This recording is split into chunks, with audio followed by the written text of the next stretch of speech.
Tales of TLC Talk Radio. And Dana's bedroom. It's DT on our minds. I'm your girl, Tasha. And I'm that fat girl, Dana. Don't forget to follow us on all of our social media pages, Facebook, Twitter, Instagram, and of course, YouTube. And catch us on tlctalkradio.com 24/7 edutainment. Hey, friend. Hey, friend. How are you? I'm doing well. I did a lot today. I did the curbside thing, gave out food. Yeah. Then I went to the barn. First I went to get my emissions test, and then I got my sticker, and I'm all done. Then I went to the barn. Yay! Now I'm here. Ran all your errands. Yeah. Yeah. Yeah, we were talking about that before the show, me making sure everything was good in the house because I've rediscovered bubble baths. Like, I think we're on the go so much, even in the middle of a pandemic, right? We're on the go so much, it's just shower, move. Mm-hmm. And I'm like, I need to do some, Tasha care. Mm-hmm. And I was achy for no reason. If I don't stretch. Didn't you shovel? That's why I was, but I was achy before that. And normally I can stretch it out. I'm good, but if I go more than 48 hours without doing a full body stretch, my body's like, hey, we're over 40. So I said, okay. So the stretching wasn't helping, but I took some kava root. And do you remember, so here's the story for the listeners. I'm the klutz on the team. And do you remember me falling constantly? But one day we had a meeting on a Saturday meeting at the State Street building. And you and Janelle walked into the parking lot. You went down the ramp. And then I came behind you. You didn't see me, but I slipped and fell. In flip-flops. Like, I didn't even have on heels. Like, anyway, the point is I was out of muscle relaxers because I'm clumsy and I keep a stash of muscle relaxers. And so I called the health food store and asked what was a natural relaxer, and they told me kava root, and it did the trick. So I picked up my stretching and did my kava root, and then I said, let me take a bubble bath with the Epsom salt and the lavender. So as soon as we're done with this episode, I'm running to the restroom to get it together. Right. Child gonna take me away. Yeah. Yeah, nobody remembers that, but I just said I'm over 40. And I'm almost 50, so it is what it is. It's okay. It's only one way not to get there. I am grateful. Exactly. Me too. You too. Mm-hmm. Interesting week. Snow. Yeah. Did you get the shovel? I got a new shovel. Yay. I haven't used it yet, though. Boo. Here. Why haven't you used it? Got other things going on, and since my car is the only car that's running, I just move it back and forth and make a path, and it's fine. Yeah, I did half of my driveway and then walked off. I'm not going anywhere. That's enough. You can have somebody just bring you stuff. It's fine. It is what it is. I'm it's not thick. It's not so thick that I couldn't get out. I did go out today and test drive another vehicle. My lease is about to wrap, and I need to pick a vehicle. And what are you looking at? I'm looking at a truck for me and my 10-year-olds. I don't really have children viewing team.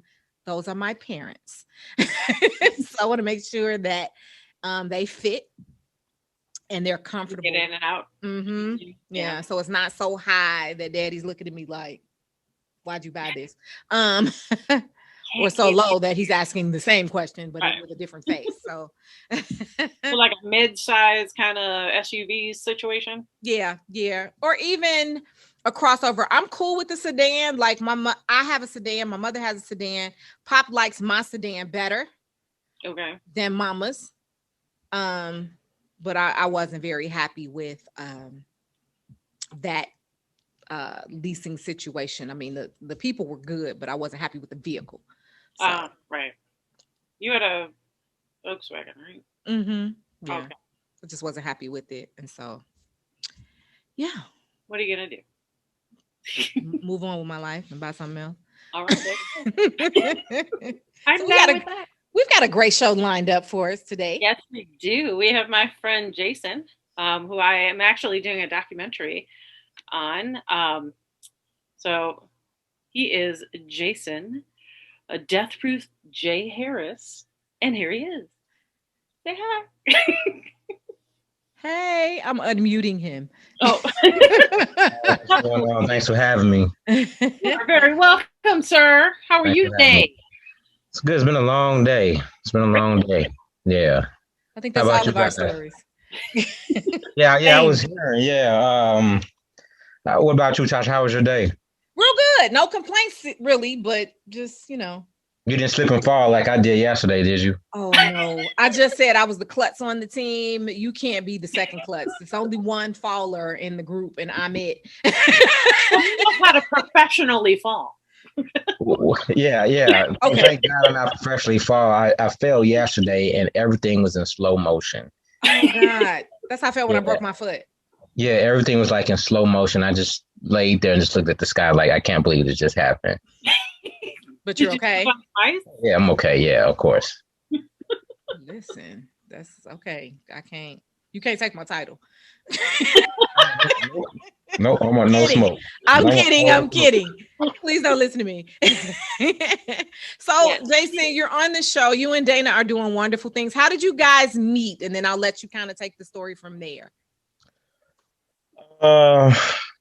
We have a mutual friend, Jay Washington, that lives in LA. I know Jay. I hit up Jay on Facebook, and I said, "Hey, I need a filmographer," and he directed me to Dana. And I messaged Dana on Facebook. I told her my story, told her what happened, what's going on, and that's how it happened.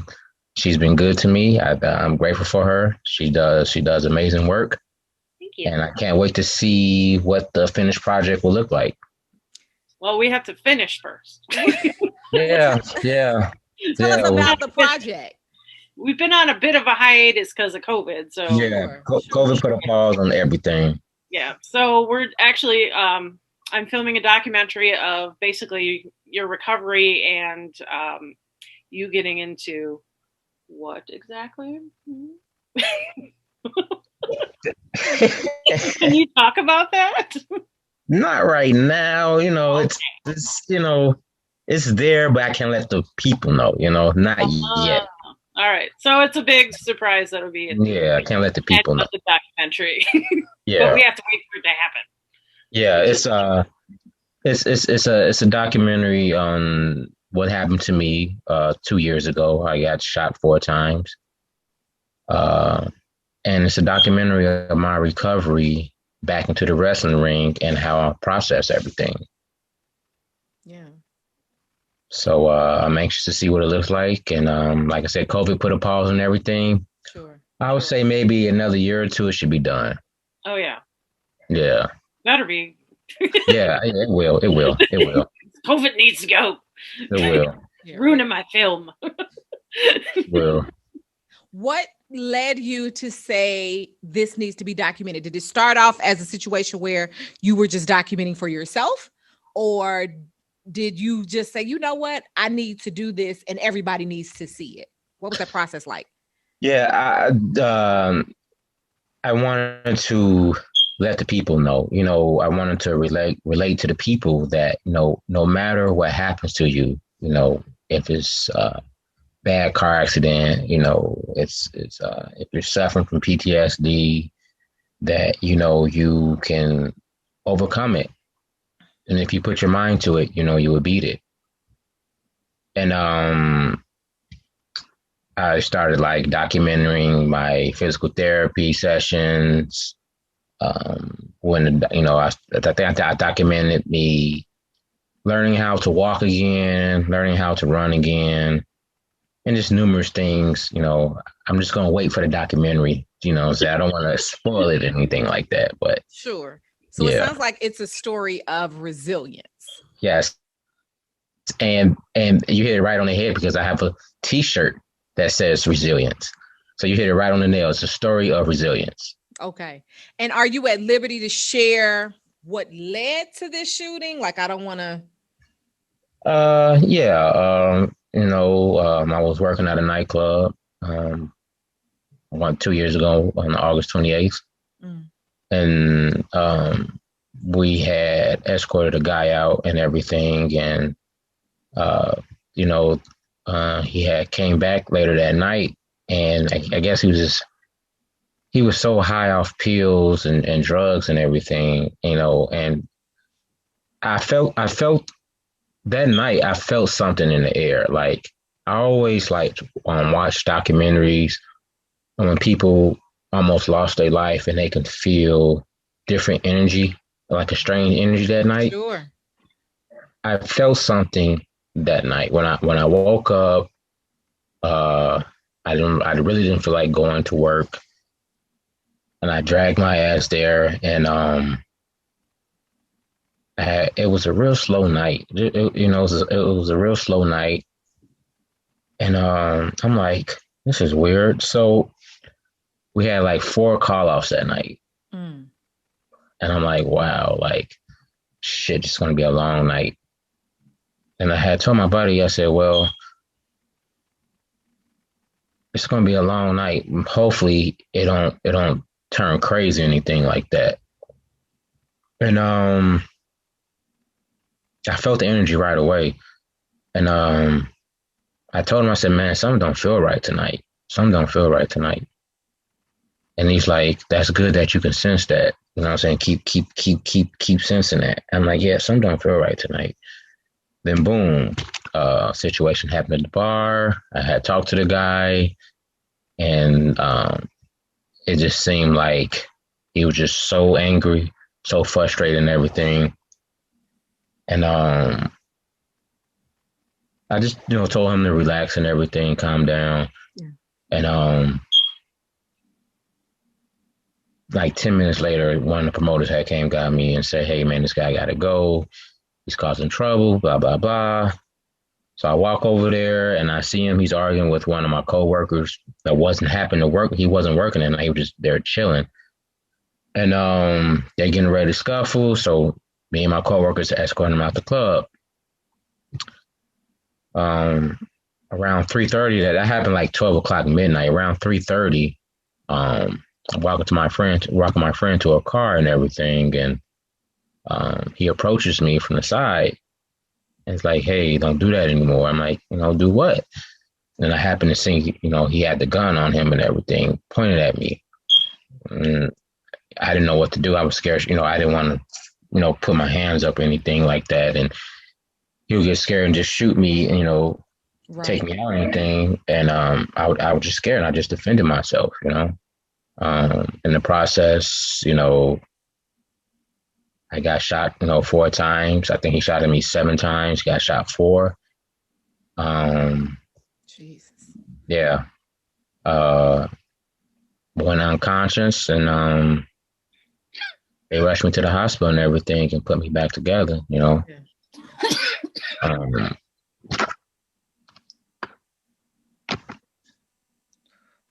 What has happened to that assailant? Because obviously he was high. He came there off kilter looking to start trouble, obviously, because he kicked off with it. What has happened to him? Are you at liberty to share that? He's still in jail. We're waiting for him to get prosecuted and everything. It's been about 2 years now. It's been a long process. It's been a headache. He was captured pretty quickly, though. Yeah, he was captured like 3 weeks after. 3 weeks after. Yeah. Yeah. Was it surveillance or? Yeah, so there was surveillance and everything, and I happened to took the gun away from him and everything that night. You laid on top of it to stop getting shot. Yeah. Wise. Your adrenaline kicks in and you do things you may not even recognize you're doing. Exactly, and that's exactly what happened. My adrenaline kicks in. No, I'm like, okay, if I don't get shot from the waist up, I'll be okay. Well, I got shot in my femur artery. Oh, yeah. That was the first bullet, and it felt like a little pinch. It didn't really feel like anything. But I noticed that my pants were like soaking wet, like I just jumped out of a pool or anything. And I started to get dizzy. And I said, oh, like something is happening. I don't feel good. Started to get dizzy. I rushed him to the ground. He tried to shoot me in the chest. Move over. He shot me 3 times in the shoulder. Yeah. Yeah. What impact has going back and forth to court had on your physical recovery? Because you've got two components, right? You've got the physical recovery, and then you've got to deal with the mental anguish of knowing that this person was trying to take you out. Mm-hmm. How do you reconcile the two, or do you walk these paths separately, hand in hand? It took me a while to get adjusted back to the public.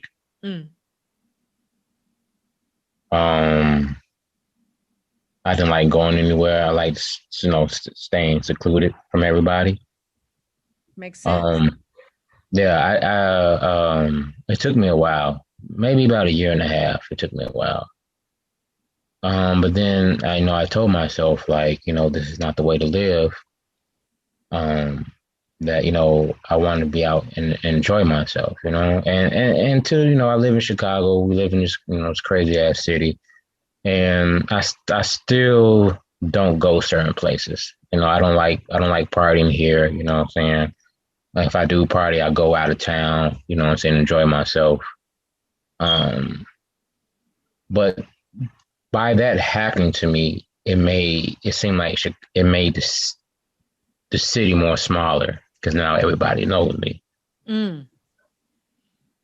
Yeah. And you're a big dude. Yeah. I mention that. You don't look big on the screen, but you're a big dude. Yeah. But you're really a big teddy bear. I hate to say it. That's a good thing. It is a good thing, but he's supposed to look intimidating. Yeah, I can't help it. I can't help it. He doesn't intimidate you because you're not a criminal. So yeah. Well, a lot of people don't intimidate me. Touché. I'm like, whatever. Nothing bothers Dana. Not really. Yeah. She's a sweetheart. Dana, what has this capturing of this resilience been like for you? It's been different because I've never really gone into a documentary phase before, and it's watching him grow. Because like when he first went into the ring, like for practice, he was slow and he was like, this is kind of hard. I'm out of breath. And then like the last time I saw him, he was just throwing people. It was amazing. So it's been really, really cool. It's kind of almost like watching a child grow up. Not that you're a child, but you know what I'm saying. Like seeing That's a you. good analogy. Yeah, but seeing the way that you've changed since I've met you, and how everyone has talked about you in the past before this incident happened, and how that didn't really change. Like you are still the same guy. You're still a great, humble human being who would do anything for anyone. I appreciate that, Dana. Thank you. You're welcome. Not for everyone, but for you, yeah. You and Tasha, yeah. Yeah. And so this is our first meeting. So tell me about wrestling. Like, I feel like, oh, okay, I want to know what, my experience with wrestling is WWF before it was WWE and the Ladies of Glow. I know nothing. Help me out. Hey, I started watching wrestling like I was 5 maybe. Watching it with my family, my father, my grandmother, my grandfather, and just something that was brought inside our living rooms, and we enjoyed it. Then years carried on, and me and my brother are breaking shit in the living room. We're wrestling. You got a whooping or? Oh yeah, we got an ass whoop. Yeah, we got an ass whoop. Yeah. Because I'm cringing and I wasn't even there. I'm like, ooh, somebody getting it. We don't want no smoke. We sorry, Granny. We sorry. Yeah. Then I carried in high school. I didn't I didn't amateur wrestle in high school, but I always watch it and follow it. Then I went away for college. College wasn't my thing. One of my good friends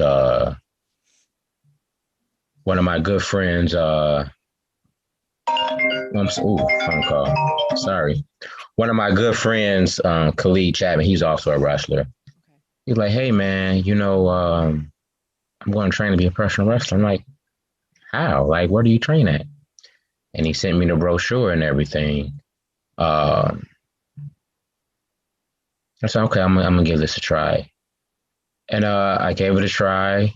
I liked it. I put my commitment in it, and it was a rocky start, but I just kept pushing. I kept being consistent and everything, and uh, I'll say between 2009 2010, I had started. I lost. Got depressed, and I lost hope in it. And I stopped wrestling. And I think when I stopped wrestling, I had lost a part of myself. And 2012, 2013, I got back into it. And there's something that I have to do. I like doing it. It's my scapegoat. It's a career I want to make. And I've been doing this for about 13 years now. And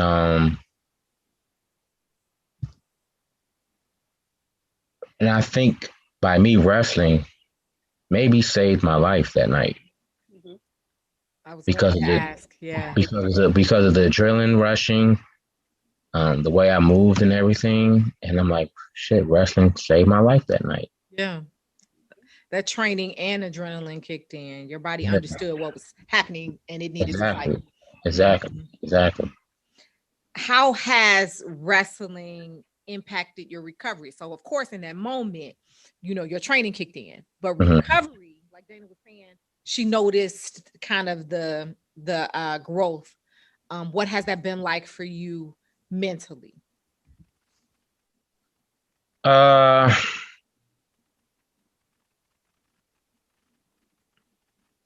It's just like riding a bike once again. Like Dana said, when I first got in the ring, thanks to while I'm on here, thanks to Randy Ritchie and Matt Vine, they opened their doors to me for me to train at to get me back where I'm at. Okay. It was very hard. I couldn't move like I used to.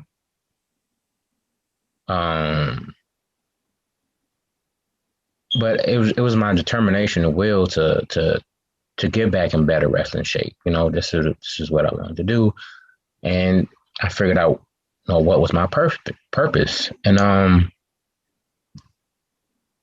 would work out. I started working out with Garfield.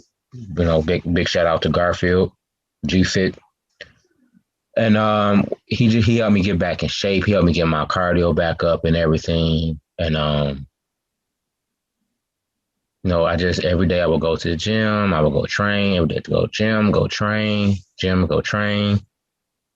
Then I said, okay, let me do something else different. Let me get uncomfortable.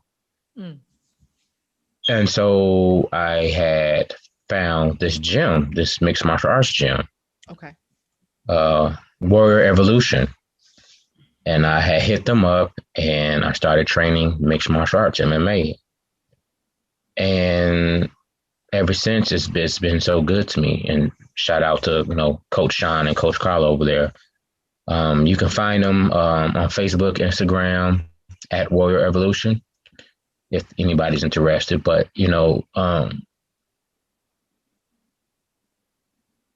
Warrior Evolution taught me, both of, Coach Sean and Coach Carla, MMA is a life, it's a way of life, martial arts, it makes you not only physically strong, but mentally strong, and it was a point where I had to stop feeling sorry for myself. Yeah.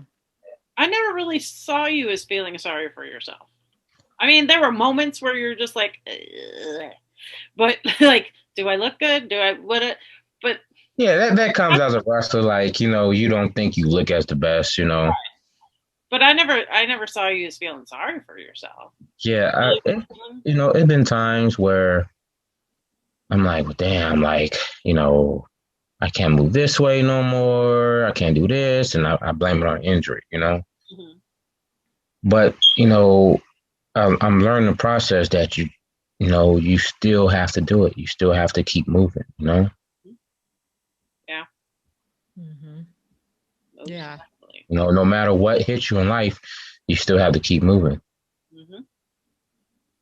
Dana, I know that this is his story, but from your lens, what is it that you think people are going to take away from his story? I know you're not done.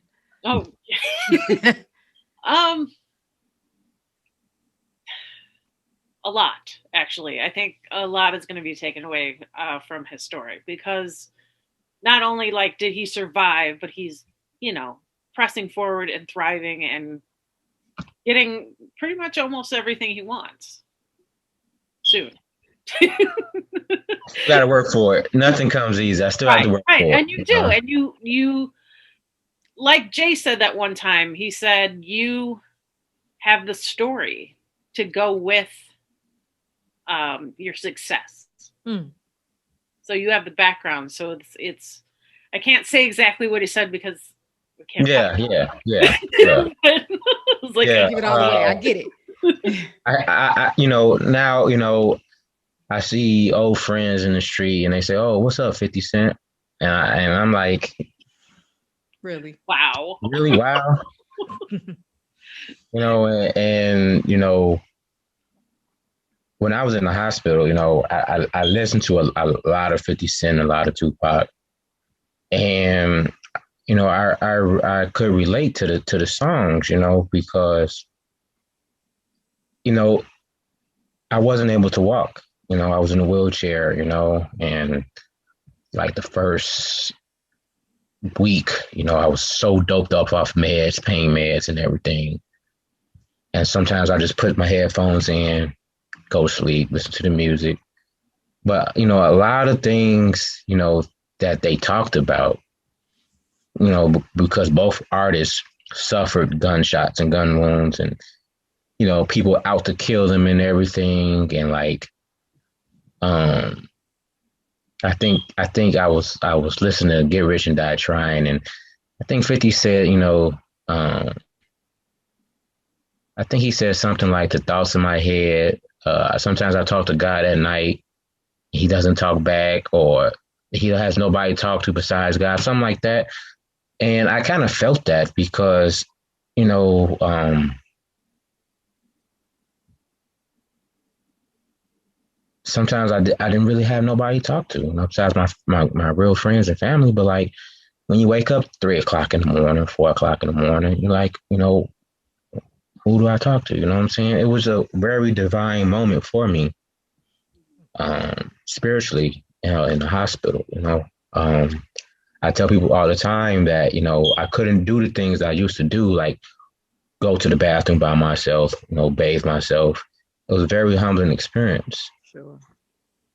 And, you know, even like I remember, when I was going to day rehab when I got let out the hospital. Um,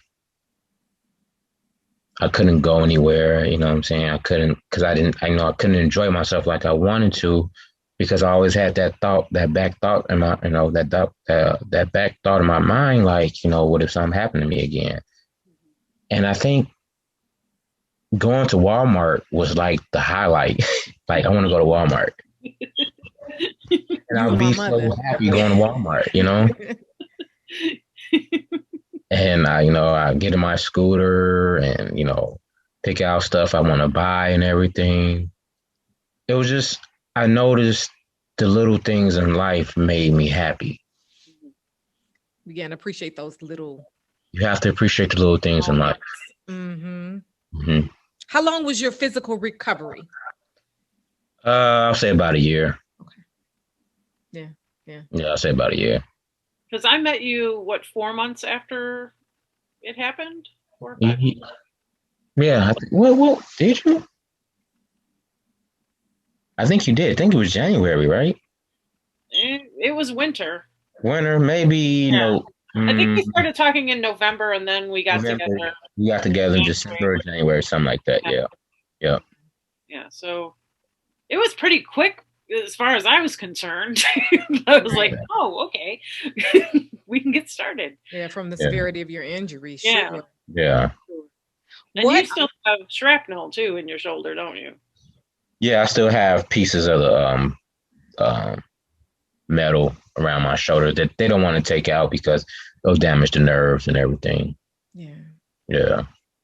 Are you in any pain? When it gets cold, my body aches a little bit. Sure. You know, if I sleep on the left shoulder too long, you know, it aches a little bit. Mm-hmm. Yeah. But other than that, you know, I'm all right. So. Yeah, and you're gonna keep going. Yeah, Dana said you're awesome. You're gonna keep going. What are your final thoughts on this process, Jason? What do you want the viewer to remember as you prepare to continue the filming of this documentary?